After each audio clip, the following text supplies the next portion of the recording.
Oke. Eh, Bismillahirrahmanirrahim. Assalamualaikum warahmatullahi wabarakatuh. Nah, untuk hari ini kita share screen dulu. Apakah sudah terlihat di layar laptop? Sudah, Pak. Oke. Kenapa? Yang pertama akan saya bahas adalah kunci dari soal minggu kemarin ya. Jawaban dari soal kemarin, kemudian berikutnya adalah materi bab yang ketiga ya.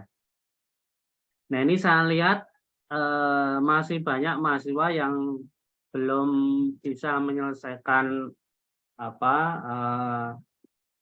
tugas ya secara tepat itu ya. Oke, ini saya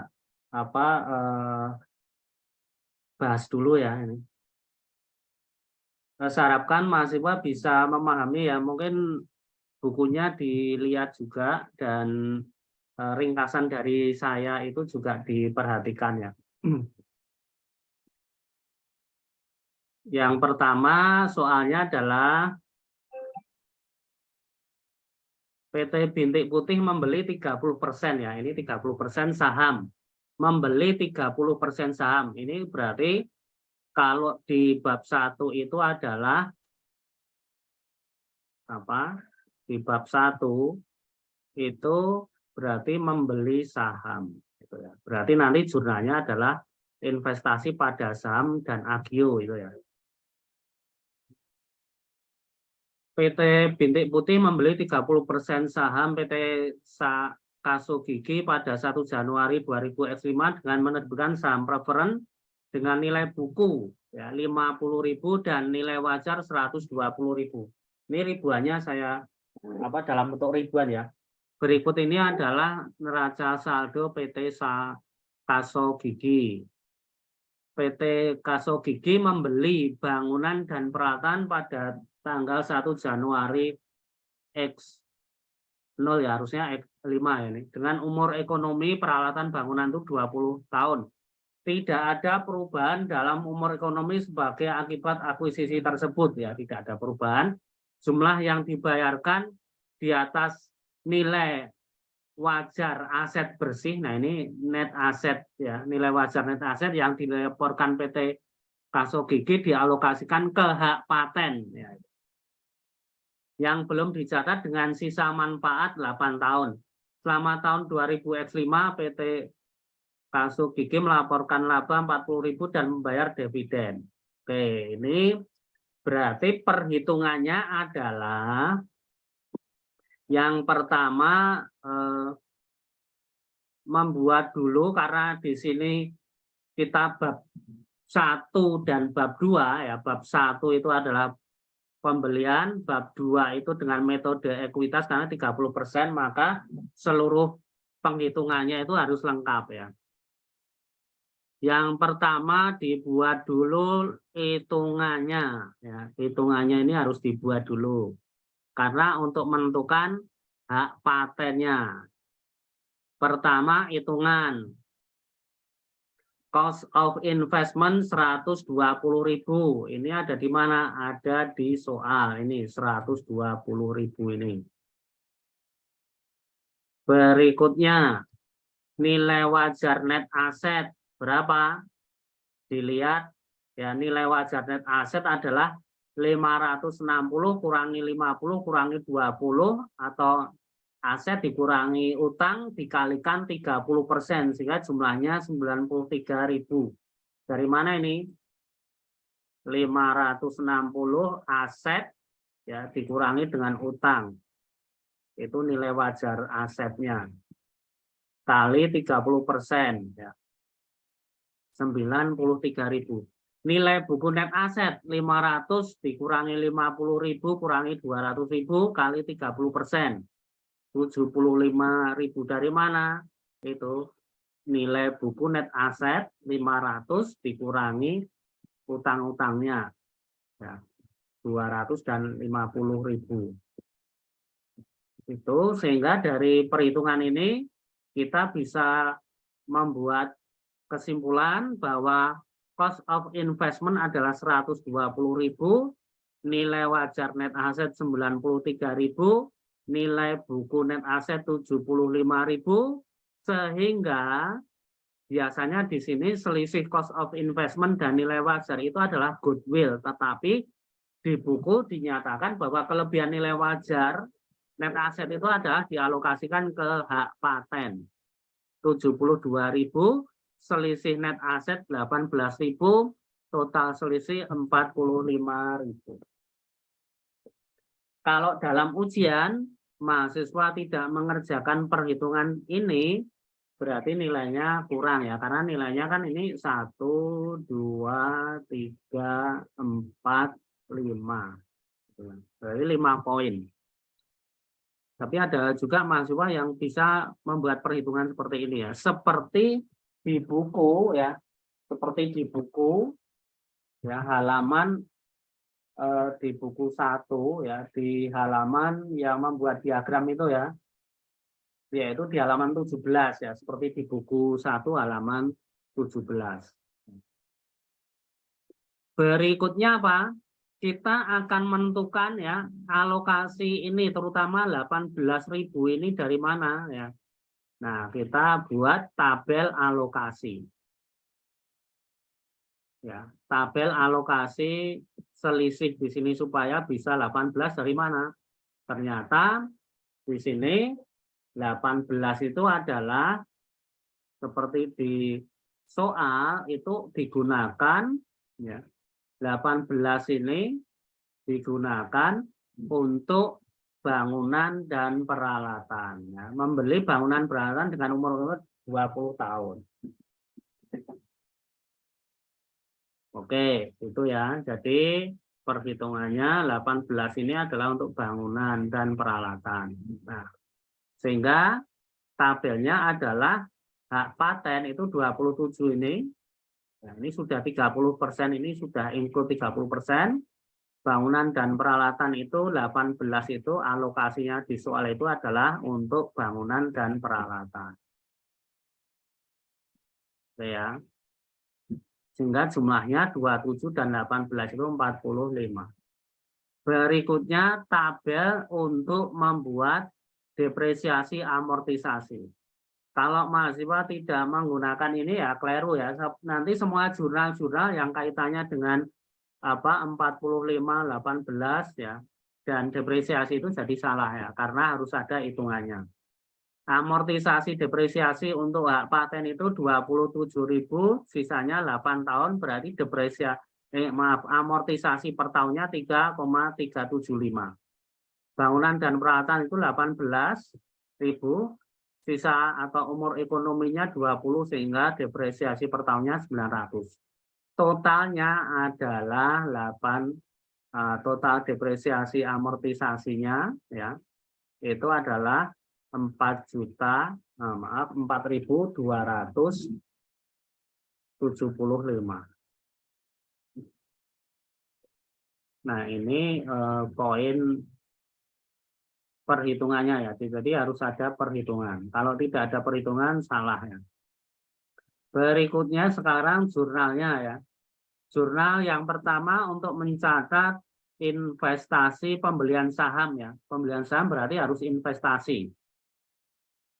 Yaitu investasi 120, sahamnya sudah ditentukan di soal 50.000 sehingga agio saham adalah 70.000. Berikutnya jurnal yang kedua untuk mencatat laba PT Anak atau PT Kaso Gigi yaitu 40.000 kali 30%, sehingga jurnalnya adalah investasi bertambah ya, pendapatan jumlahnya 12.000.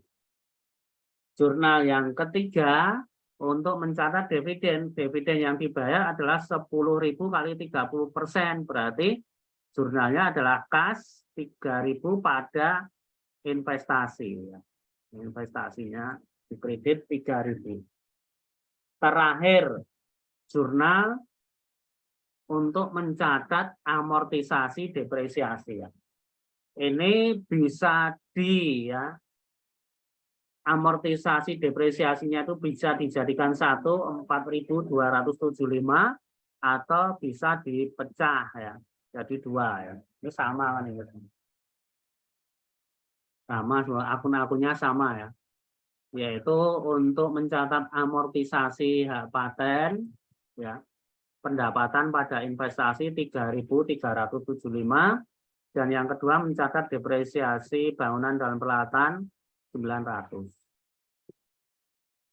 Sehingga dari jurnal 1, 2, 3, 4, 5 maka dibuat neraca saldo investasi.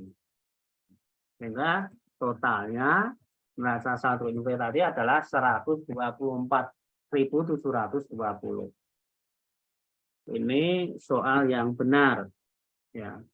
Jadi lengkap bagi saya soal AKB ya, akuntansi kombinasi bisnis itu harus ada hitungannya, harus ada jurnalnya, harus ada keterangannya. Jadi ada hitungan, ada jurnal, dan ada keterangan. Oke, itu poin pertama ya. Jadi materi pertama adalah seperti itu. Bagi mahasiswa yang belum benar jawabnya ya mohon dipelajari lebih mendalam lagi ya. Kemudian yang sudah ya dipertahankan, tapi tidak banyak yang bisa secara lengkap, benar, dan tuntas seperti itu. Oke, silahkan dipelajari aja di bukunya secara lebih dalamnya. Oke, kita masuk materi yang kedua. Ini saya keluar dulu dari bab 2. Oke, sekarang kita masuk bab 3 ya. Bab 3 itu kaitannya adalah kaitannya dengan model eliminasi itu ya. Kaitannya dengan bab 3 itu kaitannya dengan eliminasi, atau kalau lihat judulnya adalah kaitannya dengan laporan keuangan konsolidasi. Konsepnya sekarang. Konsep laporan keuangan konsolidasi seperti apa? Laporan keuangan konsolidasi itu jika kepemilikan sahamnya adalah lebih dari 50%. Baru nanti membuat laporan keuangan konsolidasi. Jadi kalau tidak 50%, di bawah 50% ya tidak membuat laporan konsolidasi ya. Laporan keuangan itu nanti akan terdiri dari laba rugi, perubahan ekuitas, dan neraca. Kalau kurang dari 50% ya hanya neraca saja. Nah, laporan keuangan konsolidasi ya, ini menyajikan posisi keuangan dan hasil operasi dari sebuah grup perusahaan yang terdiri dari induk dan satu atau lebih anak perusahaan yang seolah-olah sebagai satu perusahaan. Jadi gambarannya seperti ini ya. Ini adalah yang dalam lingkaran putus-putus ya. Ini adalah dianggap sebagai satu entitas ya. Satu entitas. Nah, dalam satu entitas atau satu grup perusahaan ini terdiri dari, kalau di sini 3 ya, yaitu perusahaan induk, perusahaan anak, dan perusahaan anak. Ini grup atau entitas. Tapi kalau dari segi legalitas hukum ya terdiri dari 3 perusahaan ya, PT induk, PT anak, dan PT anak. Gitu ya. Nah, laporan keuangan konsolidasi itu hanya dibuat oleh PT induk dengan mengkonsolidasi atau mengintegrasikan, menggabungkan laporan dari PT anak 1 dengan laporan PT anak yang kedua, dan seterusnya. Itu laporan keuangan konsolidasi. Induk perusahaan dan anak perusahaan itu berafiliasi, bersaudara ya, berdasarkan kepemilikan saham induk perusahaan terhadap anak perusahaan.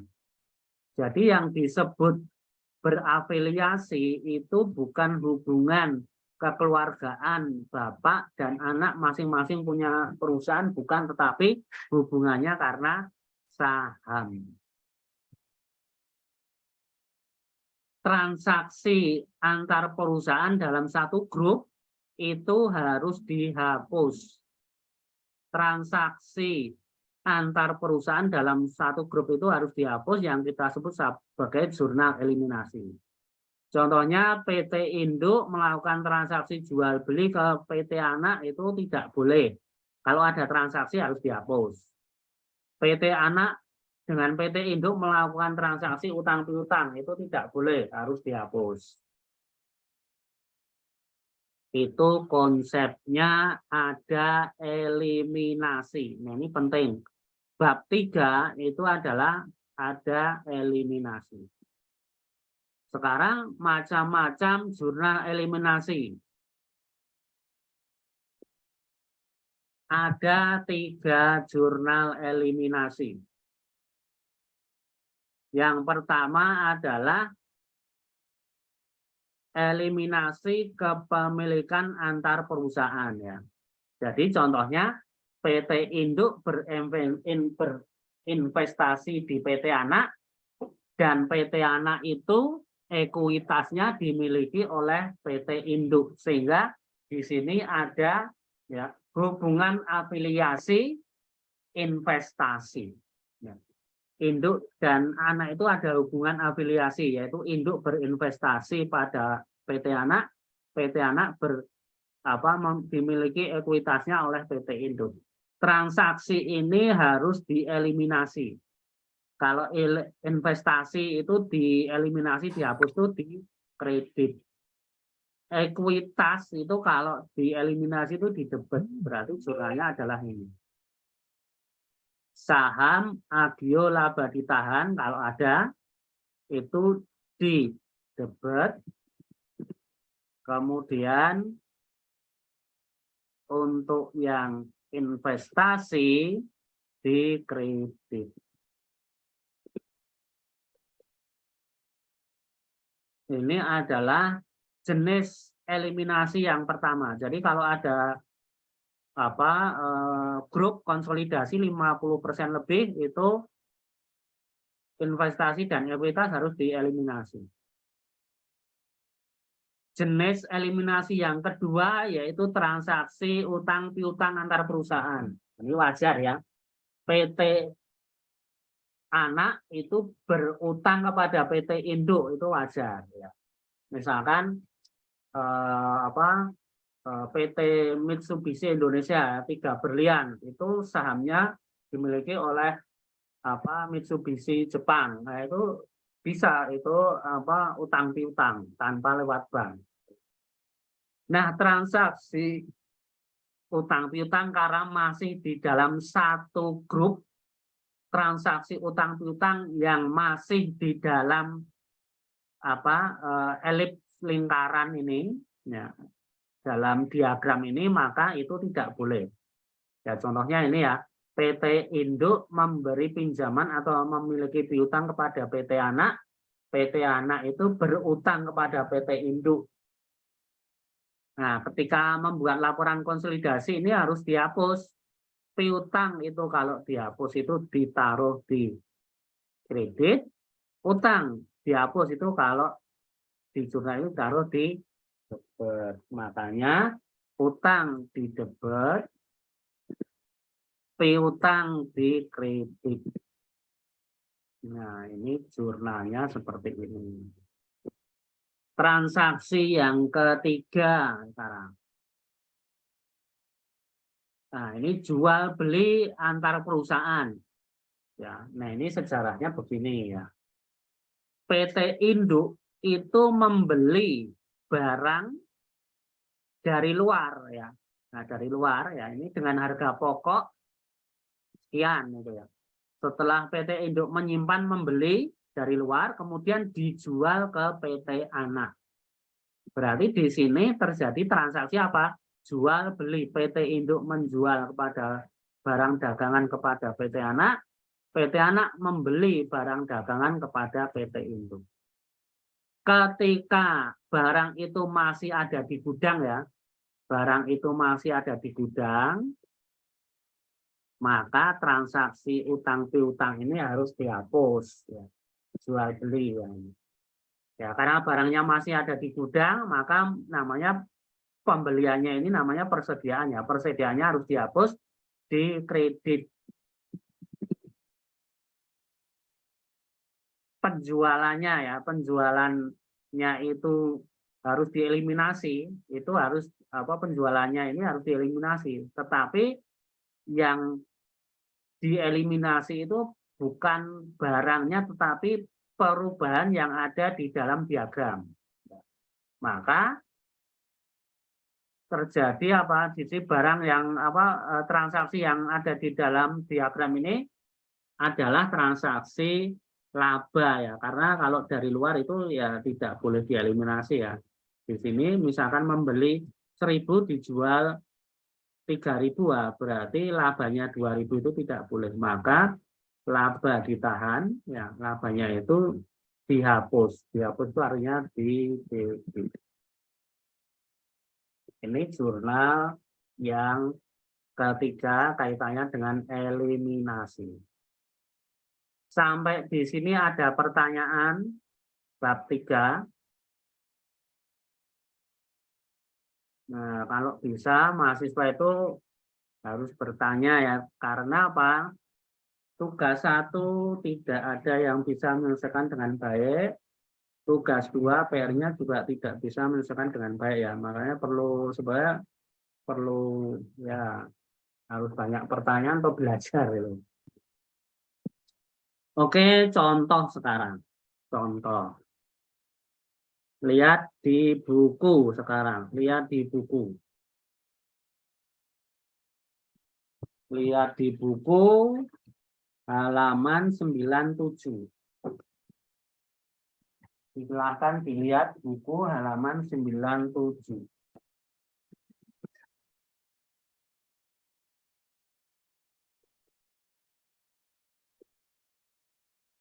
Oke. Ada 2 perusahaan yaitu PT Indah dan PT Andika. Indah itu di sebelah kiri itu pasti dia sebagai induknya. Yang sebelah kanan PT Andika itu pasti ya ini perusahaan anak. Keterangannya PT Indah membeli semua saham, berarti membeli berapa ini? 100% saham ya, berarti membeli 100% saham. Mana nih persennya? Ya, membeli 100%. Nah, ini berarti pasti konsolidasi karena apa? Kepemilikannya di atas 50%. Sebesar 300.000 tunai. Karena membeli ini masalah di bab 1. Nah, bab 1 kalau membeli saham, bagaimana jurnalnya? Investasi pada kas ya, karena di sini membeli kas. Berikutnya perhitungan ya. Perhitungannya bagaimana ya? Kita lihat dulu jurnalnya. Kita lihat dulu ya, perhitungannya cost of investment 300, nilai buku dari saham berapa di sini? Nilai buku dari saham PT Anak ya. PT Anak besarnya adalah 200, itu nilai buku ya, dan ini nilai buku ini. Saham PT Andika 200. Agiosamnya tidak ada ya, berarti 0. Laba ditahannya berapa? PT Anak nilai bukunya 100 laba ya. Ini untuk laba ditahan. Berarti 200 ditambah 0 tambah 100. Berarti ini nilai buku dari net asset 300. Kenapa harus nilai buku dari ekuitas? Ya, ingat ya. Ingat bahwa nilai buku itu adalah apa? Aset dikurangi dengan utang. Aset dikurangi dengan utang itu adalah ekuitas. Nah, itu. Nilai buku net aset, ya nilai buku dari net aset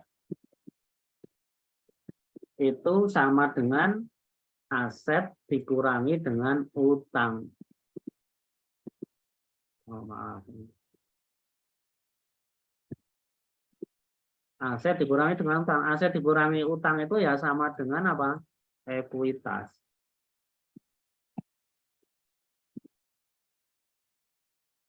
Maka langsung saja nilai bukunya itu saham dan agio dan laba ditahan.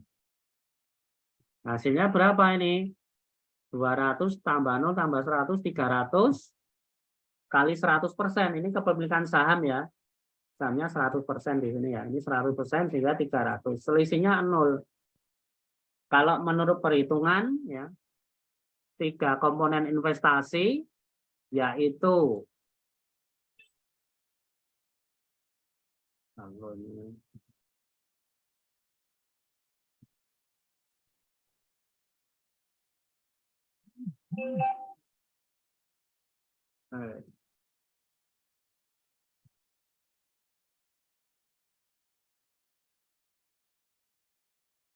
cost of investment 300 dari sini ya, 300 ini. Kemudian nilai wajar net aset 300 karena tidak ada keterangan maka dianggap sama. Cost of investment dengan nilai wajar net aset 300 sama dengan nilai buku kalau tidak ada keterangannya. Maka goodwill-nya 0, selisihnya 0, selisih asetnya 0. Nah, dibuat tabel juga. Oh, ternyata 00 semua ya, nggak ada 00. Nah, ini karena contoh ya dibuat paling mudah. Tapi nanti pasti nilai wajar dan nilai buku akan berbeda. Berikutnya. Nah, ini. Anda lihat ya, pembukuan PT Indah dan PT Andika seperti ini. Anda lihat di sini PT Indah itu kasnya 305, tidak ada investasi ya. Begitu ada jurnal pertama, ya, ada investasi dan kas ya, berarti PT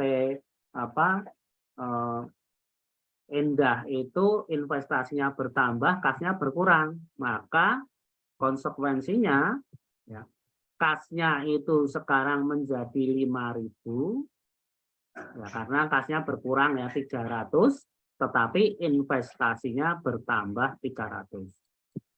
Dalam neraca tetap ya. Kalau di sini kasnya itu 305, nggak ada investasi ya. Totalnya 884, setelah pembelian saham, total asetnya tetap 884, tetapi perubahannya di akun kas menjadi 5, investasi jadi 300. Berikutnya, bab 2 dibahas nggak? Tidak ya, karena bab 2 itu khusus untuk kepemilikan yang 0 sampai 20, 20 sampai 50 gitu ya. Nah, ini nggak dibahas. Kita berarti masuk ke yang transaksi antar perusahaan. Bab 3 sekarang. Di buku halaman 97 itu sudah dijelaskan bahwa PT Indah itu menggunakan metode ekuitas untuk mencatat investasinya. PT Andika berutang kepada PT Indah 1.000 dan PT Andika membeli barang dagangan 6.000 dari PT Indah yang harga pokoknya 4.000. Maka jurnalnya apa? Jurnal eliminasi ya tadi ya, yaitu mengeliminasi kepemilikan antar perusahaan. Apa yang dieliminasi? Investasi dan ekuitas. Jurnalnya bagaimana?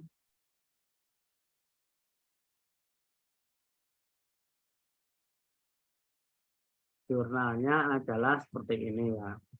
Investasinya 300 dikredit. Kenapa 300 ya? Karena di sini investasinya itu kan 300 di debit. Berarti harus dikredit. Oke. Kemudian saham Agio kenapa di debit? Nah, supaya menghilangkan yang ini ya, menghilangkan yang ini.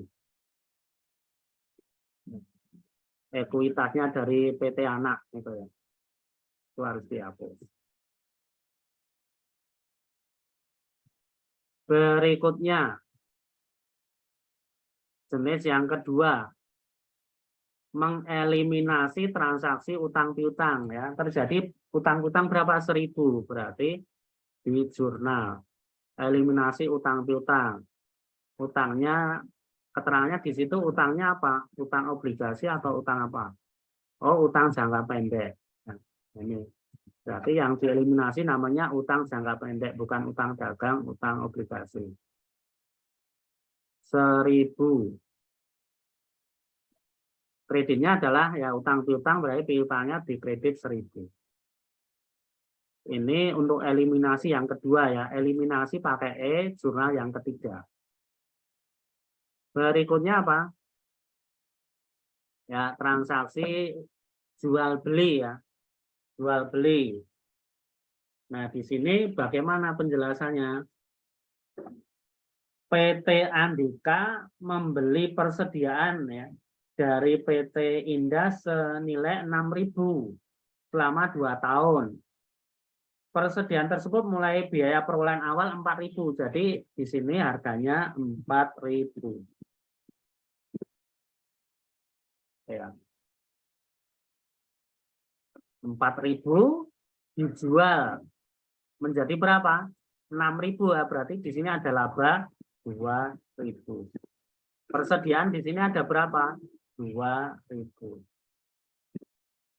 Itu ya. Jadi membeli dari luar 4.000 dijual 6.000. Nah, berarti selisihnya yang di dalam diagram ini tidak boleh. Yaitu apa? 2.000 sebagai laba dan 2.000 sebagai persediaan. Maka jurnalnya adalah persediaan di kredit 2.000, laba ditahan di debit 2.000. Ya itu. Sehingga dari jurnal eliminasi ya, yang pertama atau jurnal kedua, jurnal ketiga, jurnal keempat, eliminasi ini, maka dibuat kertas kerja neraca konsolidasi. Yaitu pertama apa? Yang E itu ya, karena E itu ya, yaitu diperkecil aja biar saham di debit 200, berarti ini saham di debit 200, ini eliminasi debit ya 200. Laba ditahan di debit 100, laba ditahan di debit, ini jurnal yang kedua ya 100. Investasi di kredit 300, jurnal yang kedua. Investasi di kredit 300, jurnal yang kedua. Utang piutang, utang jangka pendek, jurnal yang ketiga, debit 1000. Utang jangka pendek, debit jurnal yang ketiga 1000. Piutang, jurnal yang ketiga, kredit 1000.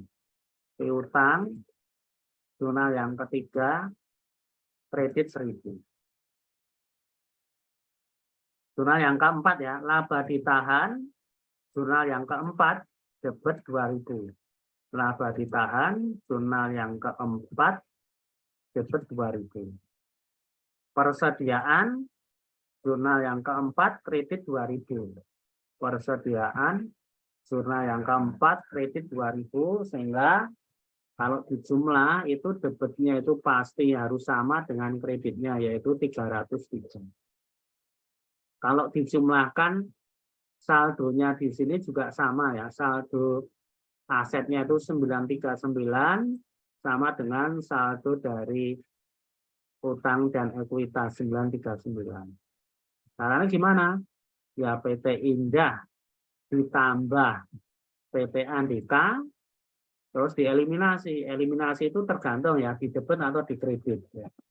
Kalau kas ya ditambah saja, ya 5 tambah 3, 8. Piutang 84 tambah 30, 114 ya. Tapi di kredit 1000, jadi 113 dan seterusnya. Nah, itu adalah ringkasan dari bab 3. Ada pertanyaan? Silakan dipelajari ya, silakan dipelajari untuk apa bab 3-nya. Silakan dipelajari bab 3-nya.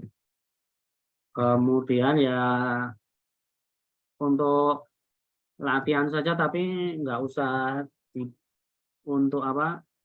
Tidak usah dipakai untuk PR, dibuat di rumah aja untuk latihan, tidak usah dikumpulkan. Ya. Tapi kalau ada yang ingin tanya, baru saya beri penjelasan ya.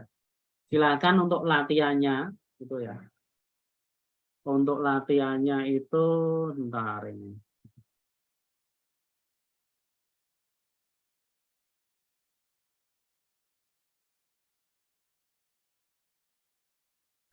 Di halaman 125.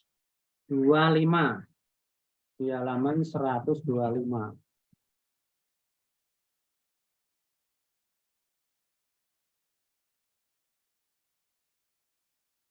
Oh, maaf, halaman berapa nih? 125. 125 S328. Halaman 125 S328 ya. S328. Oke, ini silakan dipelajari.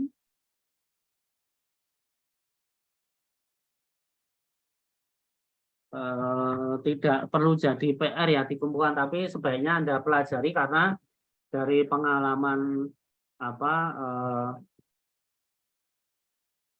ya pengalaman tugas-tugas 2 bab 1 bab 2 itu tidak banyak yang bisa menyelesaikan secara lengkap gitu ya. Oke, dari saya sebelum kita tutup ada pertanyaan? Mempelajari bab 3 secara lebih mendalam dan dimudahkan. Oke, kita tutup pertemuan pada siang hari ini dengan baca lafal hamdalah bersama-sama. Alhamdulillahirobbilalamin. Wassalamualaikum warahmatullahi wabarakatuh.